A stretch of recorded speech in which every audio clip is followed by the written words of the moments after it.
그 종말론에 관하여 이제 다루고자 하는 것은 오늘날 그 종말론에 대해서 상당한 이제 복잡하게 좀 진행이 되어가고 있고요. 뭐 다양한 이론들이 많이 나와 있고요.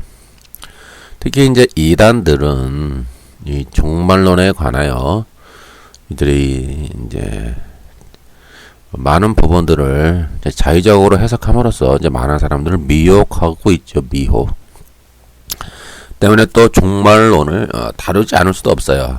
또 종말론을 다루고자 하면은 또 어려운 부분이 많이 있어요. 왜냐하면은 종말론이 왜 어렵냐면은 요한계시록이나 또 구약의 그 예언서들을 보면은 이게 뭐 디테일하고 아주 세밀하게 뭐 분명하게 이렇게 묘사되어 있지 않아요. 종말에 관하여.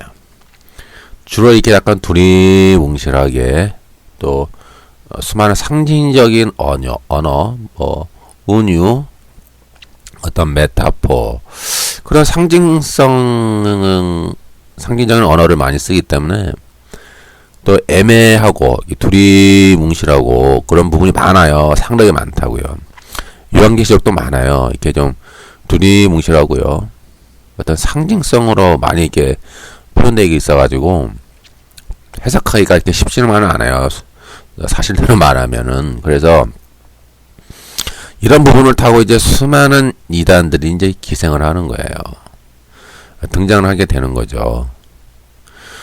그렇다고 또 이걸 해석 안 하고 넘어갈 수도 없어요. 또 적절한 방법으로 또 성경적인 방법으로 해석을 해야 된다라는 어떤 의무감도 있죠. 내 결론은 이제 이거인 것 같아요. 이게 종말론은 시한부 종말론도 아니고요. 성경의 종말론은 우리에게 두려움을 주거나 또 몇 년, 몇 월, 몇 시에 뭐 재림한다 그걸 계산하는 것도 중요한 것도 아니고요. 그냥 그 종말을 기대하며 하나의 소망이에요. 종말은 소망이죠. 소망과 희망이에요. 그런 희망을 기대하면서 너희가 이 땅에서 죄와 싸우고 하나님의 통치를 실현하며 너희가 성실하고 신실하게 하나님의 자녀답게 살아가라. 맡은 자리에서 열심히 최선을 다해서 하나님을 믿고 섬겨라. 네 맡은 본분을 다하라. 뭐 이러한 의미가 있는 거예요. 사실 종말론의 근본 의미는 뭐 종말론이 해가지고 뭐 3차 세계대전이 왔네. 좀 있으면 뭐 지구가 멸망하네. 뭐 몇 년 몇 월 며칠에 뭐 예수님이 오시네. 뭐 또 지구에 뭐 핵전쟁이 오고 뭐 멸망이 오고 이런 식으로 유도를 해서 사람에게 두려움을 주는 것은 이것은 진정한 종말론이 아니고 이것은 미혹의 영이에요. 하나님이 주시는 그 종말론의 개념이 아니에요. 그래서 여러분들 미혹되지 마시고요. 우리가 종말론을 통해서 많이 미혹당하고 있어요. 그러면 정신 좀 차리셔야 돼요. 정신 똑바로 차리고 뭐 이런 관점에서 종말론을 접근을 하려고 합니다. 그리고 이제 우선은 보면은요. 창세기와 요한계시록의 연관성을 보면은 상당히 비슷한 부분이 많이 있죠. 그 창세기 1장은요. 하나님이 뭐 꼭 6일 만에 창조하셨느냐? 그게 중요한 게 아니에요. 어떤 상징성이 있기 때문에 그 날이라고 하는 개념은 어떤 상징성이 있고 또 하나님의 날의 개념과 인간의 날의 개념은 또 다르고요. 또 사실 하나님은 이 시공간에 제약을 받지 않으시는 분이에요. 하나님은 영원한 현재고 하나님은 인과의 유일에 제약을 받지 아니하시고 하지만 우리 인간은 시공간의 제약을 받고 인간은 인과 유래 제한을 받고 인간은 엔트로피의 법칙에 따라서 인간은 그런 제약을 받을 수밖에 없는 그런 존재예요. 따라서 성경에는 그 묘사하는 방법은 인간이 이해할 수 있는 언어로 또 인간이 이해할 수 있는 그런 어떤 문학적인 또 수사학적인 방법을 동원하여 인간이 그런 이제 접근할 수 있는 방법으로 묘사를 많이 했기 때문에 그렇게 이해하시면 좋아요. 창세기 1장은 뭐 창세기 1장을 뭐 디테일하게 따지고 들어가서 아주 세밀하게 따지고 들어가면은 그것도 사실 끝도 없어요. 근데 중요한 건 이거예요. 하나님이 모든 만물을 창조하셨다. 창조하셨고, 인간은 하나님의 형상과 모양으로 지음을 받은 피조물이고, 하나님이 그 인간에게 이 세상에 대한 통치권을 위임하셨다. 즉 땅을 정복하고 만물을 다스려라 라고 하는 그런 목적에 의하여 인간을 하나님이 창조하셨다. 이것이 상당히 중요한 거예요. 엄청나게 중요한 거예요. 왜냐하면 이런 창조 신앙이 흔들리면은요, 구원, 구속의 개념이 설 수가 없어요. 왜냐하면 구원이라고 하는 것은 하나님이 주시는 거거든요. 인간이 스스로가 구원을 만들어낼 수가 없어요. 이 이신칭이 강해서 수천 번 강조했지만은 인간의 어떤 행위, 노력, 어떤 수련 그런 걸 통해서 인간 스스로가 어떠한 구원을 스스로 만들어낼 수가 없어요. 구원은 인간 외부에서 오는 게 구원이에요. 인간 외부에서 저 하나님이 창조주 하나님이 인간에게 부여해 주시는 것, 그것이 구원이에요. 때문에 이런 구원 사건은 창조주 하나님이 아니면 주실 수가 없어요. 왜요? 창조주 하나님이 온 우주 만물과 인간과 피조물을 다 만드셨기 때문에 하나님만, 창조주 하나님만 구원을 주실 수 있는 거예요. 창조주 하나님이 아닌 다른 수많은 종교에 수많은 신들이 있잖아요. 타종교에도 신들이 있죠. 그런데 그런 신들은 구원을 진정으로 줄 수 없다는 거예요. 왜냐하면 피조물이죠. 피조물이고 그 신들도 궁극적으로는 수많은 신들이 있잖아요. 인간이 만들어낸 신들. 다 피조물이고 어떤 허구와 어떤 거짓이죠. 인간이 지어낸 하나의 스토리인데 그런 어떤 종교들을 통해서 인간에게는 진정으로 구원을 줄 수 없다는 거예요. 진정한 구원을 줄 수 있는 분은 오직 한 분, 삼위일체 하나님, 삼위일체 하나님이신 그 창조주 하나님만이 인간에게 구원을 주실 수 있는 오직 유일한 하나님이라 그 말이에요. 그래서 창세기가 중요한 거예요. 그렇게. 그래서 인간은 또 하나님의 형상과 모양대로 지음을 받았다. 제가 이 강연을 미리 해놨어요. 하나님의 형상과 모양이란 무엇인가 한번 들어보시고요. 따라서 이 창조 신앙은 그렇게 중요한 거예요. 이게 너무 중요한 거란 말이에요. 창조와 구속은 연결이 되는 거예요. 창조 없이 구속은 없고 구속도 창조 없이는 구속의 의미가 확립되지가 않아요. 그래서 우리가 성경을 가만히 보면은 창세기와 요한계시록이 아주 비슷해요. 비슷하단 말이에요. 너무 똑같은 게 많아요. 보면은요, 일단 창세기 2장 8절에 에덴 동산이 있죠. 에덴 동산. 에덴 동산은 뭐예요? 거기는 생명나무가 있잖아요. 가장 그 특징이. 하나님이 계시다 이 말이에요. 하나님이 계시고 생명나무가 있는 어떠한 낙원을 상징한다라고 할까요? 어떤 축복의 장소, 어떤 낙원, 하나님이 함께 계시는 곳, 그건 어떤 특별함의 의미가 있어요. 특별함의 의미. 왜냐하면 인간이 죄를 지은 다음에 에덴 동산에 쫓겨나잖아요. 그러니까 죄를 가지고는 살 수 없는 것이 에덴 동산. 그러니까 죄가 올 수가 없는, 죄가 함께 할 수가 없는 것이 에덴 동산. 그런 의미가 있어요. 어떤 낙원의 개념이라고 할까요? 근데 이런 개념이 요한계시록 21장 2절에 이제 하늘에서 내려오는 새 예루살렘 또는 하늘에 있는 또 새 하늘과 새 땅에 있는 생명나무 이런 거가 이제 연결이 되는 거예요. 그래서 요한계시록 22장 쭉 보면 생명나무가 쭉 나오잖아요. 하나님이 함께 계시죠. 모든 눈물을 씻기시고 모든 고통과 모든 거짓에서 해방된 그 완전히 완성된 하나님의 나라. 묘사가 되죠. 좀 유사성이 있어요. 마찬가지로 창세기 2장 9절에 생명나무가 있고 요한계시록 22장 2절에 생명나무와 또 12가지 과실이 열리죠. 그러니까 생명나무는 우리가 잘 아시다시피 이제 영생을 상징하죠. 영생. 근데 영생도 두 가지가 있어요. 심판의 부활로 나와서 영원한 불목 게헨나, 유황 불목 게헨나에 들어가서 영원히 고통을 당하는 영생이 있어요.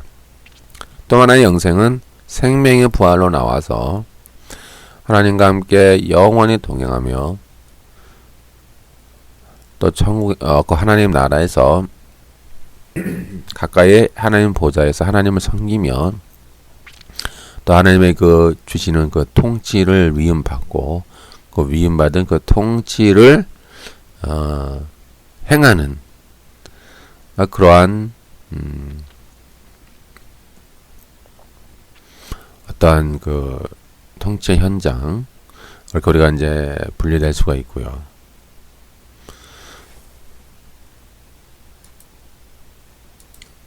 즉 이제 하나님과 영원히 함께하는 영원한 생명 속에 누리는 영생과 이게 게헨나에서 고통 가운데 누리는 그런 영생이 있다라고 이제 두 가지가 있다고 이제 이해하시면 되고요. 이제 창세기 2장 10절에 보면은 강이 나오죠. 강이 에덴에서 발원하여 동산을 적시고 거기서부터 갈라져 네 근원이 되었으니 이렇게 이제 네 가지 종류의 강이 나오더라고요. 요한계시록 22장 1절에도 보면은 생명수 강이 나오죠. 저가 수정같이 맑은 생명수 강을 내게 보이니 하나님과 및 어린 양의 보좌로부터 나와서 이 생명수 강과 또 이 생명나무와 또 어떤 유사성이 있죠. 뭔가 어떤 풍요와 어떤 영원한 생명을 아마 이제 상징을 하죠. 또 이제 창세기 3장 1절에 뱀이 가장 간교하더라. 이렇게 뱀이 등장하죠. 제가 이제 사탄의 기원에 대해서 강의해놨어요. 한번 들어보시고요. 요한계시록 12장 9절에도 뱀이 나오죠. 큰 용. 큰 용이 내어 쫓기니 옛뱀 곧 마귀라고도 하고 사탄이라고도 하는 온 천하를 꾀는 자라 이렇게 나오죠. 결국 이제 창세기에 등장하는 그 뱀은 이제 요한계시록에서 심판을 받고 멸망을 당하죠. 그리고 영원히 그 타는 불목 게헨나에 들어가는 거예요.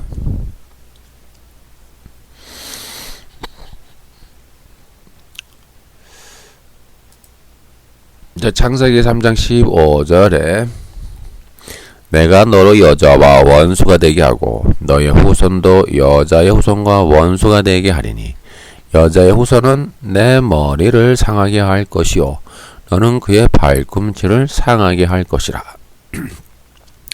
이처럼 이제 그리스도 여자의 후손으로 오신 이제 그리스도를 통하여 사탄이 이제 심판을 받고 또 그리스도의 어떤 십자가의 죽음을 묘사하는 이제 그런 구절이 등장하죠. 마찬가지로 요한계시록 20장 2절에도 보면 용을 잡으니 옛뱀이요 마귀요 사탄이라 잡아 1000년 동안 결박하여 이렇게 해서 이제 그리스도로 말미암아 이제 결박당하는 사탄 그리고 이제 심판으로 던져지고 영원한 불목 게헨나에 던져지는 그런 이제 사탄의 모습을 이제 보여주고 있습니다. 이제 창세기 3장 21절에는 하나님이 아담과 하와에게 가죽옷을 입히시죠. 가죽옷. 이건 하나님의 은혜를 상징하죠. 하나님의 은혜. 또 하나님의 어떤 보호하심. 그런 걸 상징하고, 이 옷이라는 개념은 구약에 보면 상당히 여러 가지 이제 메타포로 쓰여져요. 이렇게 뭐, 구원의 옷, 기쁨의 옷, 칭의의 옷, 이런 식으로 또는 이제 어떠한 부활의 몸을 입는 것, 그 입는 것, 부활의 몸, 하늘의 몸을 입는다. 옷으로 많이 묘사를 해요. 구원도 우리가 입는다. 칭의도 우리가 입는다. 그런 식으로 묘사하는 부분이 많이 있고요. 요한계시록 7장 9절에도 보면은 이힐 후에 내가 보니 각 나라와 족속과 백성과 방언과 아무라도 그응이 셀 수 없는 큰 무리가 흰 옷을 입고 손에 종려 가지를 들고 보좌과 어린 양 앞에 서서 늘 이렇게 이제 흰 옷이라고 하는 것은 이제 구원받은 백성을 상징해요. 항상 흰 옷. 흰 옷은 어떤 영광된 신분 또는 뭐 이미 구원을 받은 하나님의 백성이죠. 그러니까 하나님의 백성이라는 어떤 상징, 하나님의 어떤 구원의 옷, 칭의의 옷, 그런 즉 하나님과 함께 있다라고 하는 또 하나님의 백성이라고 하는 상징성을 가지고 있는 거죠. 흰 옷은.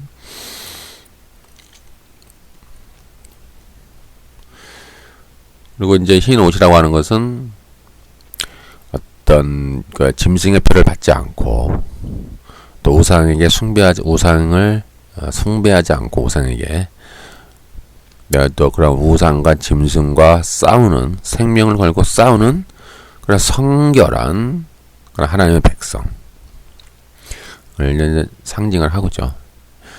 이런 옷이라고 하는 것은 이런 은혜성, 또 생명, 구원 이런 것을 상징을 많이 합니다. 창세기 3장 24절에 보면은 사람이 에덴 동산에서 쫓겨났죠. 쫓겨났고 에덴 동산 동편에 그룹들과 두루도는 화영검을 두어 생명나무의 길을 지키게 하셨어요. 예, 지키게 하셨죠. 죄로 말미암아 우리는 그 안에 이제 접근할 수가 없는 거예요.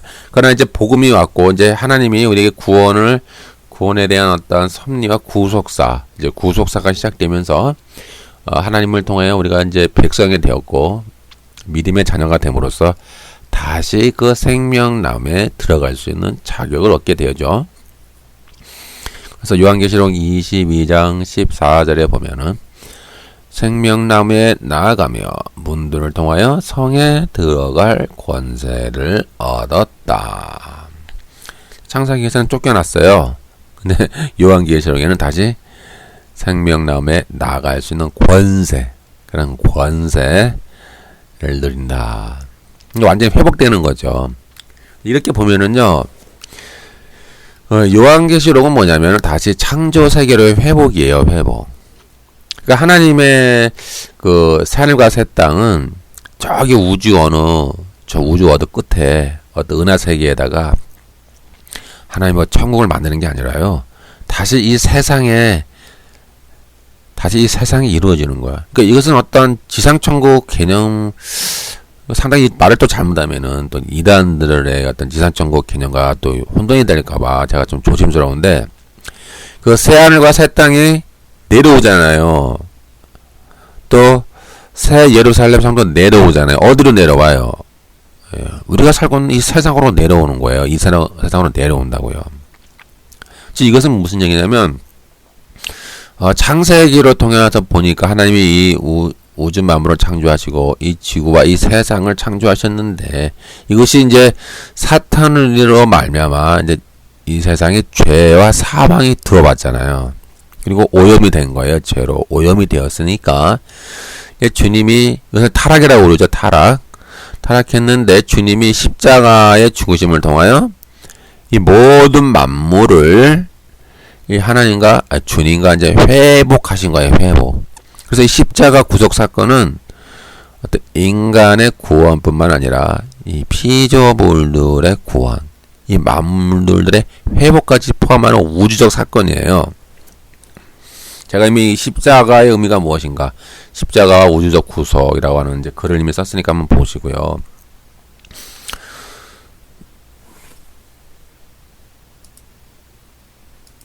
이렇게 십자가의 사건이 어떤 만물을 그리스도와 회복하는 우주적 사건이기 때문에 그 이사야서에도 보면은 이제 종말에 대한 상황을 묘사할 때 그 뭐 뱀, 독사, 뭐 늑대, 이리, 뭐 사자들이 등장하잖아요. 그리고 함께 이제 이렇게 평화롭게 지내는 그런 모습을 묘사하고 있어요. 그러니까 이 모든 피조물들에게도 영향을 미치는 거예요. 이 구속이라고 하는 개념은. 그리고 로마서 8장에다 보면은 피조물들이 지금 썩어짐의 종로로 타는 데서 해방되어 하나님 아들들의 영광의 자유에 이르기를 원한다 라고 하는 그런 구절들이 있어요. 그럼 보면은 이 죄와 사망이 이 세상에 들어와 인간뿐만 아니라 이 모든 피조물들 또 이 만물들에게 어떤 악영향을 끼치고 있는 거예요. 그들을 어떤 지배하고 그들을 어떤 노예로서 이렇게 죄와 사망이 지금 악하게 지배하고 있는 모습으로 묘사되고 있어요. 그래서 주님이 오시면 이 모든 이 죄와 사망을 이제 솎아내는 거죠. 이제 심판하고 이 죄와 사망의 통치를 받은 그런 어두움을 다 솎아내는 거예요. 그러니까 즉 잡초를 뽑는 것처럼 다 잡초를 뽑아서 솎아내고 다시 원래대로의 창조 세계로 회복을 하는 거예요. 다시. 그것이 천국의 개념이에요. 그것이 요한계시록에서 말하는 완전한 완성된 천국, 즉 창조 세계로의 완전한 회복이에요. 회복.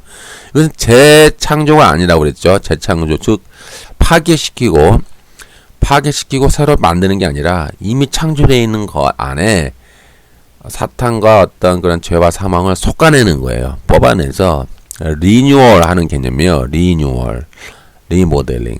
제가 그래서 이미 그 새하늘과 새 땅이란 무엇인가 이미 강의했으니까 한번 들어보시고요. 그래서 새하늘과 새 땅이라는 개념도 이 카이논인데, 카이논, 이 새 것이라고 하는 것은 우리가 주님을 믿음으로 영접함으로 우리가 거듭나서 새로운 피조물이 되는 거와 같은 용어예요. 우리가 주님 안에서 새로운 피조물이 됐잖아요. 그럼 우리가 어떻게 뭐 다시 죽었다가 다시 멸망당했다가 다시 새롭게 인간으로 새로 지어지나요? 아니잖아요. 그대로 우리 몸은 그대로 있잖아요. 근데 우리 안에 어떤 내적인 변화가 있는 거예요. 그것을 우리가 새로운 피조물이 되었다라고 묘사하고 있는 거예요. 이미 믿음을 통해서 우리가 새로운 피조물이 되었다의 그 새의 의미와 새하늘과 새 땅의 그 새의 의미가 같은 의미랍니다. 그러니까 재창조가 아니라 회복을 의미하는 거예요. 회복. 제가 이미 강의해놨으니까 한번 들어보세요. 그래서 창세기와 요한계시록이 그렇게 중요한 거예요. 창세기가 없으면 요한계시록이 없고요. 요한계시록은 창세기가 없이는 요한계시록이 완성될 수가 없는 거예요. 즉 창조, 타락, 구속, 회복, 완성이라고 하는 이 프레임이 있는 거예요. 이 프레임. 창조, 타락, 구속, 회복, 완성. 그러니까 이제 하나님의 이제 미래에 완성될 완전한 하나님의 나라는 완성이에요. 완성. 회복과 완성. 재창조가 아닙니다. 다시 창조하는 게 아닙니다. 오해하면 안 됩니다.